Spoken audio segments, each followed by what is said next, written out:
أعوذ بالله من الشيطان الرجيم بسم الله الرحمن الرحيم ربي زدني علما ربي هب لي حكمة রসায়নের ষষ্ঠ অধ্যায়ে আমরা আজকে রাসায়ন 2023 আবারও আমাদের ওইটা একটা এসে যে বিশ্লেষণ যে একটা যোগের এতটুকু বিশ্লেষণ করে এত পাবো অর্থাৎ শতকরা সংযুক্তির আরেকটা টাইপ কথা বোঝা যাচ্ছে ওইটা এটা আমরা জানালাম তাহলে আমরা যদি রাসায়ন 2023 দেখি কি বলছে 20 গ্রাম এই যোগের 15 গ্রামকে বিশ্লেষণ করছে মানে কোন একটা যোগ আছে এই যোগে 20 গ্রামের ভিতরে তারা 15 গ্রামকে বিশ্লেষণ করছে কত গ্রামকে বিশ্লেষণ করছে 15 গ্রাম এখন 20 গ্রামের ভিতরে 15 গ্রাম যদি 1000 গ্রামের যদি 2 গ্রামও বিশ্লেষণ করে ওই 2 গ্রামের ভিতরে সবসময় শতকরা সংযুক্তিটা যা হবে 20 গ্রামের 15 গ্রামও তা হবে 1 কোটি গ্রামে 1000 গ্রামও তা হবে কথা বোঝা যাচ্ছে কারণ প্রত্যেকটা উপাদান শতকরা সংযুক্তি মেনে চলে কথা বোঝা যাচ্ছে কিনা এটা সবসময় ফিক্সড আসো আমরা দেখি কি বলছে 15 গ্রামকে বিশ্লেষণ করছে তো 15 গ্রামকে যখন তারা বিশ্লেষণ করছে এই 15 গ্রাম বিশ্লেষণ করে তারা পাচ্ছে 4 গ্রাম কার্বন কি পাইছে 4 গ্রাম কার্বন তারা পাইছে 0.33 গ্রাম হাইড্রোজেন 0.33 গ্রাম হাইড্রোজেন পাইছে এবং অবশিষ্টটা পাইছে অক্সিজেন অবশিষ্টটা কি তাহলে অবশিষ্ট অক্সিজেন মানে কত 4.33 তাহলে 4 গেলে হলো কত 11 তাহলে 10.67 কত 10.67 গ্রাম পাইছে অক্সিজেন কথা বোঝা যাচ্ছে কথা বোঝা যাচ্ছে না তো আমারে কি বলছে এই যোগের আণবিক ভর 90 হলে যোগটির আণবিক সংকেত বের করো আমরা তো জানি এখান থেকে আমাদের স্থূল সংকেতের অঙ্ক আসে বা আণবিক সংকেতের অঙ্ক আসে যদি আণবিক ভর দেওয়া থাকে তাহলে আণবিক সংকেত আণবিক ভর যদি না দেওয়া থাকে তাহলে স্থূল সংকেত এই দুটাই আর কোন অঙ্ক আছে জানেন না কোন অঙ্ক নাই আচ্ছা যাই এখন আমরা আসি প্রথমে কাজ হলো আমাদের স্থূল সংকেত বের করা তারপর আণবিক ভর আমরা কনসেপ্ট আণবিক ভর দেওয়া থাকলে নিয়ে এসে আণবিক সংকেত বের করব তাহলে আগে আমাদের কি বের করতে হবে স্থূল সংকেত বের করতে হবে তাহলে আমাদের আছে কার্বন হাইড্রোজেন আর কি অক্সিজেন ধাপে ধাপে মনে আছে একদম প্রথম ধাপ হলো যে তাদের শতকরা সংযুক্তি 15 এর ভিতরে 4 গুণ কত 100 15 এর ভিতরে 0.33 গুণ কত 100 অক্সিজেন 15 এর ভিতরে 10.67 গুণ কত 100 তাহলে কোনটা কত আসতেছে প্রথমটা 375 মানে হচ্ছে 37.5 তারপর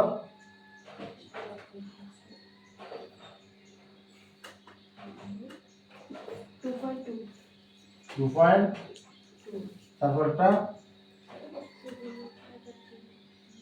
হচ্ছে 71.1 এটাই তো 71.13% এখন এরপরে কাজ কি ছিল শতকরা সংখ্যা পাওয়ার পরে কাজ কি ভেরি গুড হ্যাঁ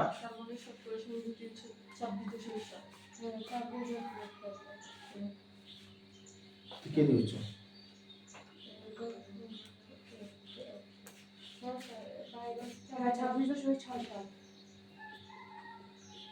তারপরটা ঠিক আছে না সব ঠিক আছে তাহলে তো 27 মিলে গেল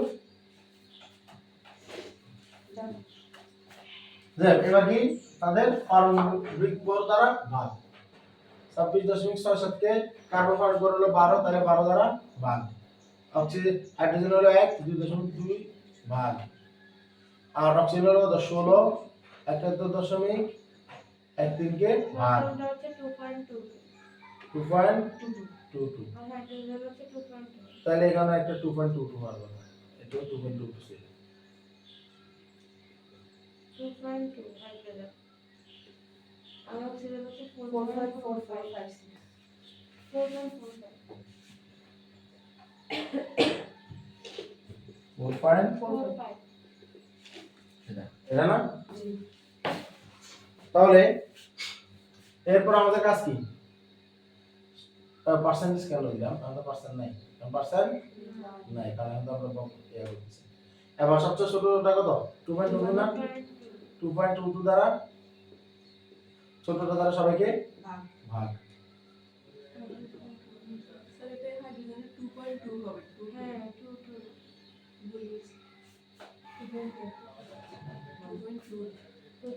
2.2 আচ্ছা দাও যদি 2.2 থাকে তাহলে 2.2 দিলাম তারপর আমরা খুঁজে পাবো। আর 4 কত 4.5 প্রথমটা 1 তারপরে একটা কথা বোঝা গেছে? তাহলে আমরা কি পাচ্ছি? আমরা পাচ্ছি C1 H1 O2 এটা হলো কি সংকেত? স্থূল সংকেত। এটা কি সংকেত? স্থূল সংকেত বা CH2 বা CH2। এবার আমরা বলছি আণবিক ভর 90। আণবিক ভর কত বলছে? 90। তাহলে প্রশ্ন অনুসারে এত আয়ন যেগুলো কত 90 এটা তো জানা আছে। কার্বন 12 হাইড্রোজেন 1 যোগ অক্সিজেন কত 16 গুণ কত 2 আয়ন যেগুলো কত 90। 12 একে 13 13 আর 32 কত 45। যারা যে কারো এদের দাও স্যার 12 যোগ 1 16 গুণ হবে 32 কুম্বা 12 যোগ 1 16 গুণ 2 16 গুণ 32 33 আর 45 ক্যালকুলেটর দাও ক্যালকুলেটর দাও খাইছি। তাহলে এবার C2H2O4 C2H2O4 নাম কি? এটার নাম কি? C2H2O4 এর নাম কি? C2H2O4। আর এটা আমরা কি বলবো? আমরা তো জানি না C2H2O4 কি বলে। তাহলে আমরা এভাবে বসে রাখবো। শেষ। আমাদের নামের সঙ্গে দাঁড়িয়ে গেছে। কোনো নাম দিতে পারতেছি না। কোনো নাম দিতে অক্সিলারি এর সঙ্গে তর্কতে আছে? আছে? তো দাঁড়িয়ে তো কোনো দিবা আছে। আছে যে নাই একটা তা। তাহলে কি সেটা? এটা হলো H double O C C double O H। এবার তাহলে হাইড্রোজেন দুটো রয়েছে নাই? অক্সিজেন দুটো রয়েছে নাই? অক্সিজেন আরো দুটো রয়েছে, চারটি রয়েছে নাই?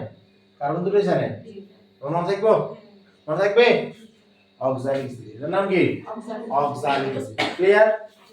ক্লিয়ার তো? ওকে। না আবার এটা করিয়ে না। C double O H O2 করে আসবা? ঠিক আছে। পরে যাবেন ইনশাআল্লাহ। আচ্ছা তাই এখন ঘটনা হলো আমাদের এরপর কি বলছে? আমাদের উদ্দীপকে আরেকটা না সেম উদ্দীপকের প্রশ্ন বলছে যোগের আণবিক ভর অবশিষ্ট ভর থেকে এই যোগের অবশিষ্ট ভর থেকে 500 mol ডেসিমোল দ্রবণ প্রস্তুত করা যাবে কিনা দিল না আবার বলতে আছে। সেই যোগ এই যোগটা অবশিষ্ট ভর কত 5 গ্রাম না 15 গ্রাম কেন বিশ্লেষণ করছে 5 গ্রাম তো হয়ে গেছে কিন্তু এই যোগটা আমরা চিনে গেছি ওর নাম কি? Oxalic acid. ওর নাম কি? ওর নাম কি?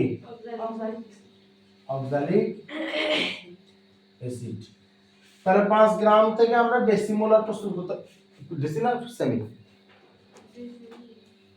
500 ml ডেসিমোলার দ্রবণ প্রস্তুত করতে পারবে কি 500 ml এই যুগে 500 ml দ্রবণ থেকে ডেসিমোলার ডেসিমোলার মানে কত 0.1 মোলার।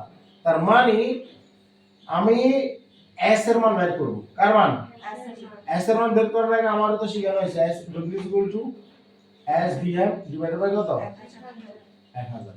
তাহলে S এর মানের জন্য Vm নিচে W গুণ 1000 উপরে W এর মান 5 1000 V এর মান 500 আর এবার আণবিক ভর তো আমরা জানি এটা নরমালি এটা হলো 45 এটা কত 45 সূত্র দেখছি না আর কুম্বা এটা 90 তো বইতে লেখা আছে এটা কত 90 তাহলে এটা হলো 2 45 5 নম্বর 1 বাই 9 1 বাই 9 হলো 0.11 তার মানে 0.1 1 চলবে তাহলে 0.11 মোলার কে আমরা কত লিখব 1 মোলার। তার মানে এটা কি ডেসিমোলার এটা কি মোলার এটা প্রস্তুত করা গেছে গেছে ভেরি গুড পারা যাবে ইনশাআল্লাহ ক্লিয়ার। আসসালামু আলাইকুম।